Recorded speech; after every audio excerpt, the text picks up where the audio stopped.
सब कहते हैं डीडीएलजे हिंदी सिनेमा की सबसे बड़ी लव स्टोरी है और मैं भी ये मानता हूँ, बिल्कुल कोई सवाल नहीं। लेकिन अभी कुछ दिन पहले मैंने डीडीएलजे दोबारा देखी as a fan he.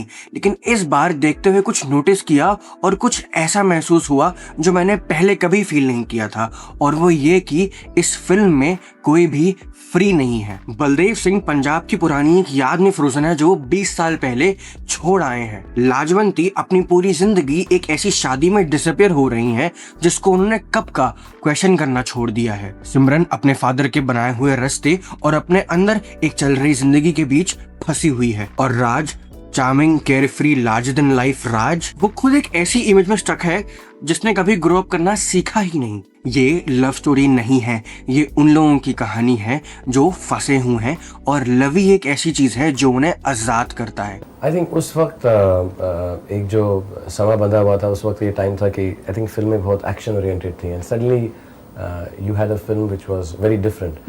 In a sense it was a very antithesis to what was happening, क्योंकि नॉर्मली हीरो हीरोइन भाग जाते थे घर से और ज़बरदस्ती शादी करते थे। तो आई थिंक इस फिल्म का पूरा जो प्रोग्रेसिवनेस था वो यही था कि first time you had a boy and girl जो सडनली कहते हैं कि नहीं, हम माँ बाप से उनको समझाएंगे, उनसे बात करेंगे, और हमें कोई खामी नहीं है, और घर से भाग जाना और शादी करना ओल्ड फैशन हो गया है। इस वीडियो में जब तक हम खत्म करेंगे आप डीडीएलजे को एक बिल्कुल अलग नजर से दिखोगे, छोटी नहीं और बड़ी, और आपकी इस फिल्म के लिए रिस्पेक्ट और बढ़ जाएगी। और मैं प्रॉमिस करता हूँ इस वीडियो के एंड तक आपको जा सिमरन जा का इम्पैक्ट इस तरह महसूस होगा जैसे आपको पहले कभी नहीं हुआ। The world that made this film. Film की बात करने से पहले मुझे आपके 2 मिनट चाहिए, सिर्फ 2 मिनट कॉन्टेक्स्ट के लिए, क्योंकि इसके बाद मैं जो भी बोलूंगा उसका रीजन आपको और अच्छे से समझ आएगा। 1991 इंडिया ने अपनी इकोनॉमी पहली बार ओपन करी। पहली बार इंडियन मिडिल क्लास को अब्रॉड का सपना देखना जेन्युइनली अलाउड था। लंदन, यूरोप, अपने पेरेंट्स से बड़ी जिंदगी, बिना गिल्ट के, बिना शर्म के। 1992 MTV इंडिया में पहली बार लॉन्च हुआ। एक पूरी जनरेशन ने वेस्टर्न इमेजनरी देखना शुरू किया अपने इंडियन घर के अंदर बैठ के। 2 अलग दुनिया, एक इंसान, और दोनों को होल्ड करने का कोई मैनुअल नहीं। और इससे एक सवाल पैदा हुआ जिसका जवाब किसी के पास नहीं था। मैं मॉडर्न हूँ या ट्रेडिशनल?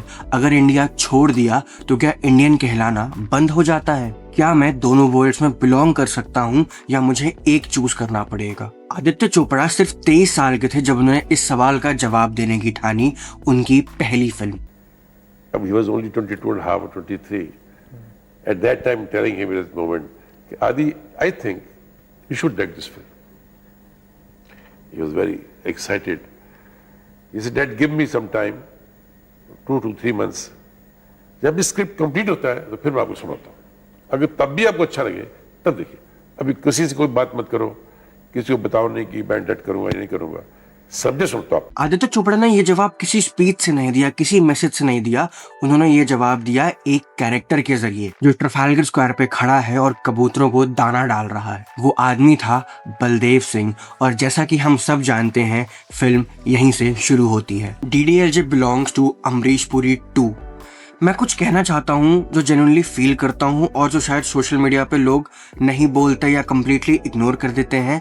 ये फिल्म अमरीश पुरी की भी है। ये फिल्म अमरीश पुरी की भी उतनी ही है जितनी शाहरुख खान की, जितनी काजोल की। आप उन्हें सारा प्यार और क्रेडिट दीजिए, लेकिन वही सेम अमरीश पुरी को भी दीजिए। आप उन्हें सोशल मीडिया पे या सोशल मीडिया एडिट्स में कभी नहीं देखते, सिर्फ एक मोमेंट को छोड़ के, जा सिमरन जा, जो अब सच बताऊं तो एक मीम बन गया है। और ऑनेस्टली मुझे ये सही नहीं लगता। हाँ, मीम सही है, बट क्रेडिट मिलना चाहिए क्योंकि वो इससे कहीं ज्यादा डिजर्व करते हैं। दिल वाले दुल्हनिया ले जाए, दुल्हनिया वही लेके जाते हैं जो दिल वाले होते हैं। वो इस फिल्म का इंट्रोडक्शन है। ट्रफाल्गर स्क्वायर पर कबूतरों को दाना डाल रहे हैं इंडिया की याद में, कि लंदन में इतने साल बाद भी जब वो अपनी आंखें बंद करती हैं तो उनका पंजाब उनके सामने आ जाता है। घर आ परदेसी तुझे तेरा देश बुलाए रे इस मोमेंट को कितने अच्छे से प्रेजेंट करता है। वो एक ऐसे कैरेक्टर हैं जो फ्रोजन है एक ऐसे इंडिया में जिसको वो बहुत पीछे छोड़ा है। हीरोइन का फादर हूँ,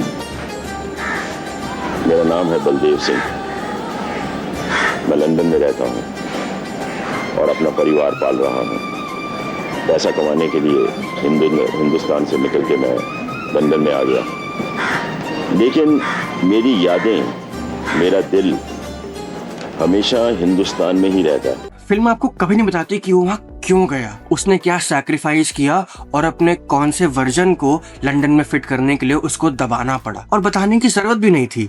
वो सब अमरीश पुरी की आंखों में बहुत अच्छे से दिखता है। और डीडीएलजे ने हिंदी सिनेमा को पहली बार वो डायमेंशन दिया जो कभी टच नहीं हुआ था। इस फिल्म से पहले बॉलीवुड में एनआरआई कैरेक्टर्स या तो विलन होते थे, वेस्टर्न कल्चर ने बिगाड़ दिया, शर्मिंदगी का सोर्स, या फिर सिंपल कॉमिक रिलीफ। किसी ने कभी सीरियसली नहीं पूछा कि एक्चुअली बाहर जाना कैसा लगता है, उसकी क्या कीमत होती है।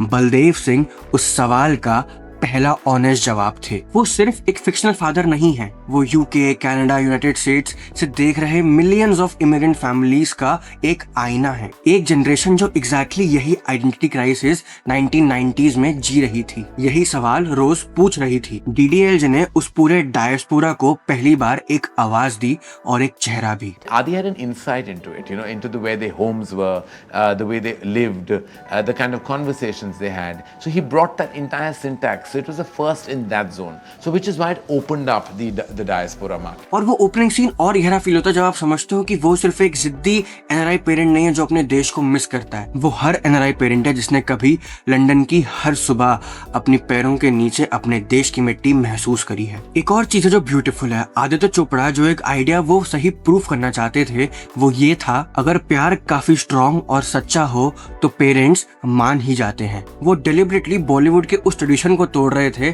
जहां लवर्स हमेशा भाग जाते हैं, हमेशा फैमिली को डिफाई करते हैं। बलदेव सिंह का आर्क कोई सबप्लॉट नहीं था, वो पूरी फिल्म का थीसिस था। पूरी कहानी हमेशा हमेशा सिर्फ एक आदमी की बदलने की तरफ बिल्ड हो रही थी।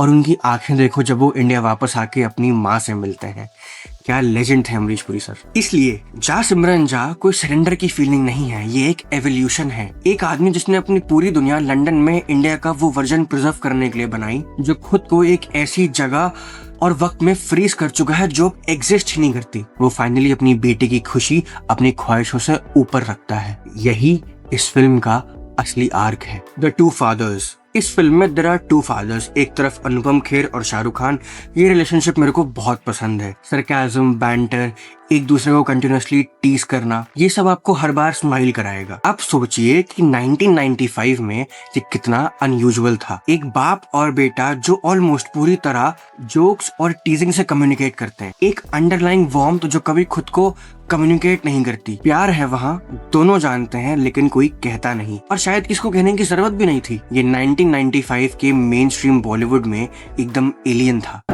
और हिंदुस्तान से बाहर लंदन में सेटल्ड आदमी है। मेरे ख्याल से एक्सटेंशन है लम्हे का। दिल फेंक, जिंदा दिल, full of life. The father and son relationship is more of friends than of बाप और बेटे का।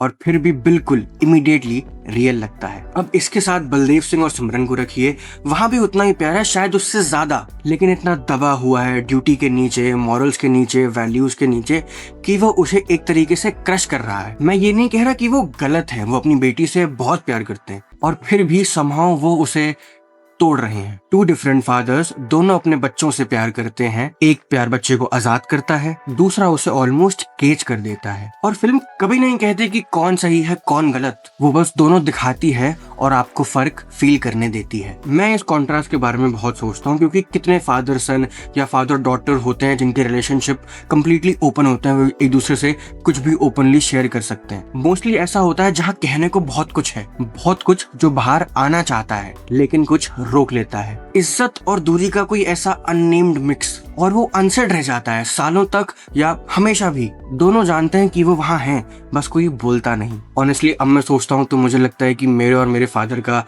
रिश्ता थोड़ा थोड़ा अनुपम खेर और शाहरुख खान जैसा है इस फिल्म में। आई होप आप समझ रहे हैं कि मैं क्या कहना चाह रहा हूँ। Europe and the story behind it.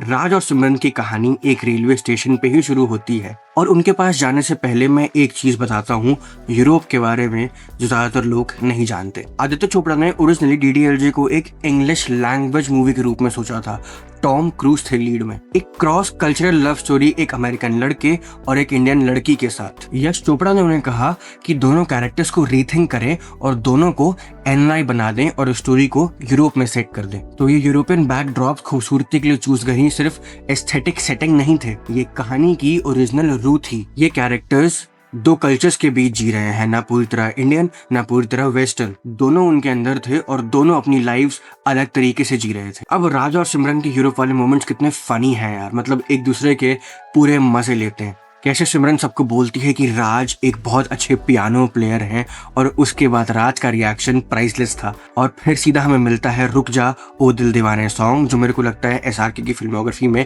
One of the best songs हैं। जो चार्म और एनर्जी वो लाते हैं, आप स्माइल के बिना नहीं रह सकते। और लोकेशंस इन्हें मेंशन ना करना क्राइम होगा। स्विट्जरलैंड में शूट हुआ, स्ताद, सनीन, इतनी खूबसूरत जगहें कि लिटरली इस फिल्म की वजह से टूरिस्ट डेस्टिनेशंस बन गई।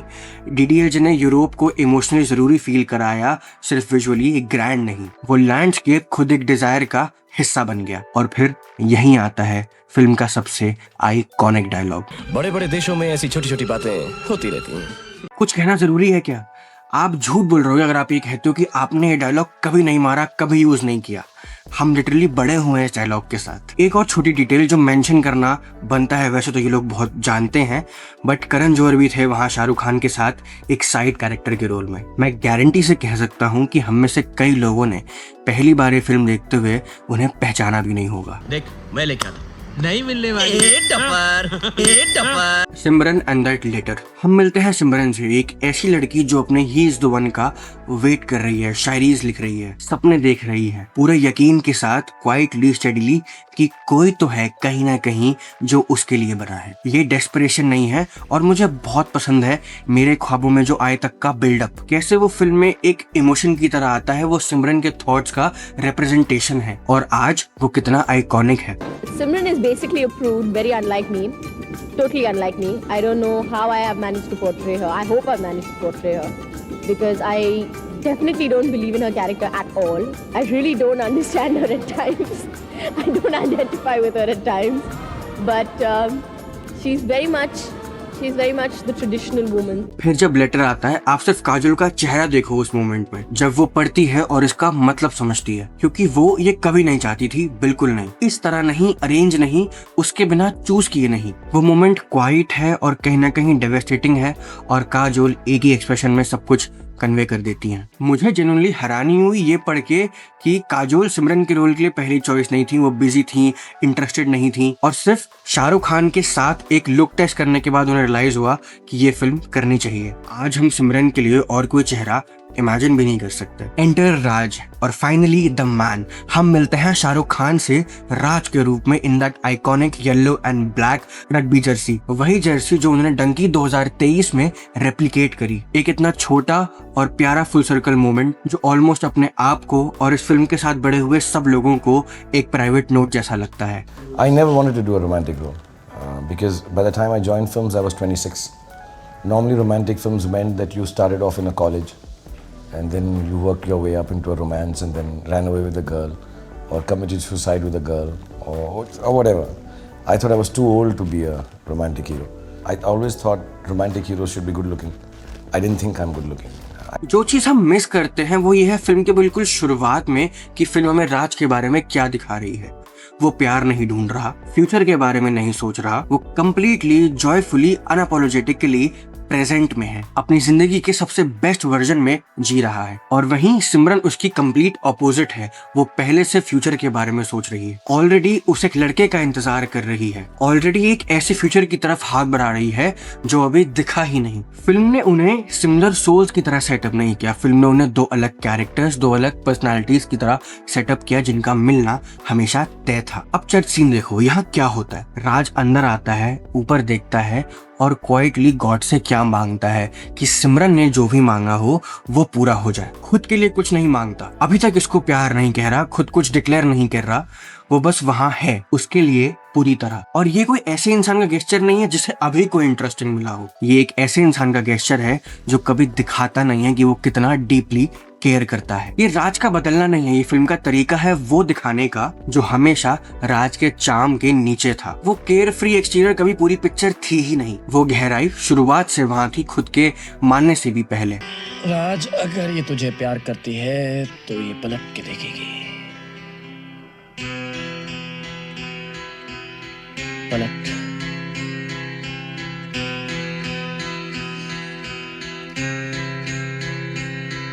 पलट।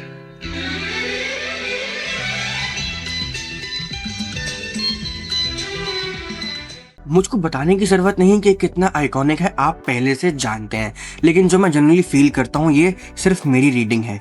इसी मोमेंट के बाद राज ने डिसाइड किया कि सिमरन को अब अपना बना के रहेंगे। सिमरन ने तब रियलाइज नहीं किया, लेकिन वहां से जाने के बाद किया। हो गया है तुझको तो प्यार सजना सॉन्ग जो है वो सिमरन की रियलाइजेशन की बिगिनिंग है। फिल्म इस बारे में क्वाइटली ऑनेस्ट है कि पहले प्यार किसे हुआ वो राज था। When India becomes the story, जब सिमरन सरसों के खेत में राज की तरफ भागती है, तुझे देखा तो ये जाना सनम सॉन्ग चल रहा है। वो सनलाइट, वो कलर्स, वो आउटफिट, मैं बस स्क्रीन पे आइकॉनिक चिल्लाना चाहता हूँ। और मैं सोचता हूँ कि 1995 में उस थिएटर में कैसा फील हुआ होगा, क्योंकि वो रियूनियन पहले हाफ की पूरी लॉन्गिंग का पे ऑफ था जो फाइनली कुछ रियल और फिजिकल बन रहा था। लेकिन मैं यहाँ एक चीज मेंशन करना चाहता हूँ जिसके बारे में कोई बात नहीं करता या लोग मेंशन करना भूल जाते हैं। डीडीएलजे में लाजवंती, सिमरन की मदर, उनका एक सीन है जहाँ वो सिमरन को कहती हैं कि इंडियन वुमेन मेन के लिए सैक्रिफाइस करने के लिए पैदा होती हैं। वो इसे क्रूअल तरीके से नहीं कहती, वो इसे एक फ्रस्ट्रेशन के साथ कहती हैं जिसने पूरी जिंदगी ये सच माना हो और इसमें खुद को शायद खो दिया हो जो वापस नहीं आएगा। आप उनमें देख सकते हैं वो क्या छोड़ आई, उन्होंने क्या पूछना बंद कर दिया, किसमें किसी ऑप्शन के बिना वो बन गई। वो ही पहली होती हैं जो अपनी बेटी के लिए उस रूल को तोड़ने की हिम्मत दिखाती हैं, तब भी जब उनकी कॉन्शियस उन्हें डिस्टर्ब या कंफ्यूज कर रही है। वो ट्रेडिशन के आगे ऑलमोस्ट झुक जाती हैं, फिर भी अलग रास्ता चूज करती हैं। It made her mother very strong because though she acknowledged what was her mistake, she had a discussion with her daughter and said, I don't want to be that. I want you to be your own woman. I don't want you to be who I was. That was a progressive conversation. तो क्या हुआ अगर वो लड़की है? वो जिंदगी अपनी मर्जी से जिएगी। आगे राज उस घर में सबका दिल जीत लेता है, लड़के नहीं, किसी को आउटस्मार्ट करके नहीं, बल्कि इज्जत से, वार्म से, एक अपनेपन से। उन सीन में वो जो भी करता है उनमें एक सच्चा प्यार है। और जब बाऊजी को उसकी सच्चाई पता भी चलती है, उस डेंजर के मोमेंट में भी वो नहीं टूटता। वो वहाँ एक वजह से आया था, सिमरन को घर ले जाने बाऊजी की मंजूरी के साथ। वो मानता था कि बाऊजी सिमरन को खुद उसके पास लेके आएंगे। वो फिल्म जो एक थीसिस पे बनी थी कि प्यार अगर स्ट्रॉन्ग और सच्चा हो तो पेरेंट्स खुद ब खुद मान जाते हैं, उसने अपना वादा निभाया। I didn't know I'm like Raj, but I'd be lying if I was to say that a lot of it is to do with acting. A lot of it has to do with the situations written, the lines written. I would never ever run away with a girl from a house. I would ask her parents. I would convince them, you know. As a matter of fact, a part of the story is from my old story, which I told Adi. You know, that I'd convince the parents, listen, okay, so if my hair is wrong and I'm stupid and I don't fall into your cultural rightness, but I'm still a good guy and your daughter loves me. But I think a lot of Raj, I discovered, was a part of me. जा सिमरन जा, वो ढोल जो background में बज रहे हैं, वो स्टेशन, राइफल राज के हाथों में, उसकी आंखों में एक आग, मेहंदी लगा के रखना बैकग्राउंड में है, एक एक सेकंड काउंट कर रहा है। और फिर जा सिमरन जा, इस लड़के से ज्यादा प्यार तुझे और कोई नहीं कर सकता।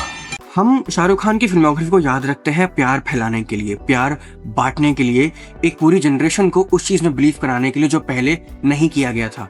लेकिन एक चीज है जो मैं बार बार सोचता हूँ और ये बिल्कुल पर्सनल है, एक रियलाइजेशन जो आई सिर्फ वक्त के साथ, वो ये कि अपने कैरेक्टर्स के जरिए एसआरके हमेशा एक और बात भी कहते हैं, उम्मीद रखने की, होपफुल रहने की, तब भी जब आउटकम पता ना हो। सिर्फ राज नहीं, इतने सारे कैरेक्टर्स जो इतनी सारी फिल्में हैं उनकी, कभी उसके बारे में कभी और आराम से बात करेंगे, लेकिन राज शायद उसका सबसे प्योर वर्जन है। एक आदमी जिसे नहीं पता था कि क्या होगा, पर फिर भी उसे खुद पे भरोसा था। Raj became an embodiment of what every woman in this country wants.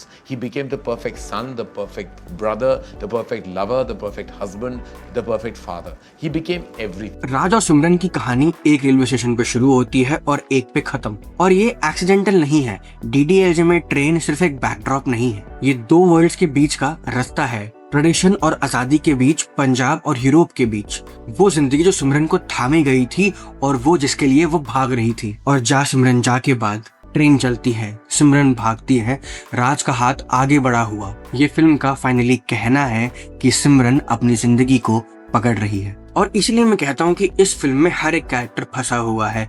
Baldev Singh Punjab की एक पुरानी याद में फ्रोजन है। लाजवंती एक अपने ऐसे सेल्फ में सिमटी हुई है जिसको वो बहुत पहले क्वेश्चन करना बंद कर चुकी हैं। सिमरन अपनी जिंदगी जीने के परमिशन का इंतजार करती। राज खुद की एक ऐसी कंफर्टेबल इमेज में जो कभी किसी चीज के लिए कमिटेड नहीं हुआ, और एक एक करके एंड तक सब अपना रास्ता ढूंढ लेते हैं। यही रीजन है कि डीडीएलजे 30 साल तक चली और अभी भी चल रही है मराठा मंदिर में। सिर्फ इसलिए नहीं क्योंकि ये एक खूबसूरत लव स्टोरी है, लेकिन इसलिए भी क्योंकि एक ऐसी बात जानती है जो ज्यादातर फिल्में पूछती नहीं, कि आजाद होना कितना मुश्किल होता है। कि सबसे मुश्किल काम प्यार ढूंढना नहीं है, सबसे मुश्किल काम अपने आप को आजाद होने देना है। कम फॉल इन लव, वो टैगलाइन सिर्फ कभी रोमांस के बारे में थी ही नहीं, वो इन सब चीजों के बारे में थी जो मैंने बोला। एंड में मैं बस इतना कहना चाहूंगा कि हाँ, लोग आज डीडीएलजे को क्रिटिसाइज करने के लिए चीजें ढूंढ लेते हैं, और मैं समझता हूँ, और ये इसलिए है क्योंकि हम उस एरा से कितना आगे आ गए हैं, और इसे 2026 के स्टैंडर्ड से